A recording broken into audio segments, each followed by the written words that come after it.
Hello అందరూ ఎలా ఉన్నారు? ప్రాబ్లమ్స్ అయితే ఒకదాని తర్వాత ఒకటి వస్తూనే ఉన్నాయి. ముందైతే ఏసీ వర్క్ అవ్వలేదు, నెక్స్ట్ వాటర్ హీటర్ రిపేర్ కి వచ్చింది. అది మొత్తము ప్రాబ్లమ్స్ అన్ని రైజ్ చేసిన తర్వాత ఇంటి ఓనర్స్ అయితే అవి రిపేర్ చేయించారు. నా నెక్స్ట్ డేనే ఇలాగా గరాజ్ అయితే బ్రేక్ డౌన్ అయింది. గరాజ్ బ్రేక్ డౌన్ అయిందని వెంటనే కంప్లైంట్ రైజ్ చేసాము. ఎందుకంటే ఆఫీస్ కి వెళ్ళాలి, వచ్చి రిపేర్ చేస్తే ఆఫ్టర్నూన్ నుంచి ఆఫీస్ కి వెళ్ళొచ్చు అనుకున్నాము. కానీ వాళ్ళు రిప్లై ఇచ్చిన తర్వాతే తెలిసింది ఇలా ఆ రోజు మెమోరియల్ డే కాబట్టి ఎవరు రాలేదు. కానీ కంప్లైంట్ అయితే రైజ్ చేసాము. ఈ రోజు హాలిడే కాబట్టి నెక్స్ట్ డే వస్తారు అని చెప్పారు. కానీ వీళ్ళకైతే ఆఫీస్ ఉంది, మోటార్ సైకిల్ కార్స్ ఇవన్నీ లోపలే ఉండడం వల్ల ఆఫీస్ కి వెళ్ళడం అయితే కుదరలేదు. ఆ రోజు ఇంట్లోనే వర్క్ చేసుకున్నారు.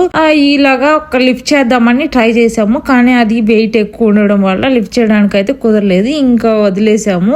నెక్స్ట్ డే మార్నింగ్ 9:30 అలా అయితే వచ్చి ఇలా గరాజ్ అయితే రిపేర్ చేశారు. ఒక 10-15 మినిట్స్ కూడా పట్టలేదు. జస్ట్ ఆ వైరింగ్ మాత్రం చేంజ్ చేశాడు. ఆ తర్వాత అయితే గరాజ్ అయితే వర్క్ అయింది. ఇది చాలా డేస్ ముందే అప్లోడ్ చేయాలి, కొన్ని రీజన్స్ వల్ల అప్లోడ్ చేయడం అయితే కుదరలేదు. అందుకని ఇప్పుడైతే అప్లోడ్ చేస్తున్నాను. మీ అందరికి వన్ క్వశ్చన్ రైజ్ అయ్యి ఉండొచ్చు, ఇన్ని రిపేర్స్ వచ్చాయన్నారు కదా, ఆ పేమెంట్ అంతా మీరే చేస్తారా అని. మేమైతే పేమెంట్ చేయము, ఇంటి ఓనర్స్ బేర్ చేస్తారు. ఆ అమౌంట్ అంతా ఎంత అయితే అంత కాస్ట్.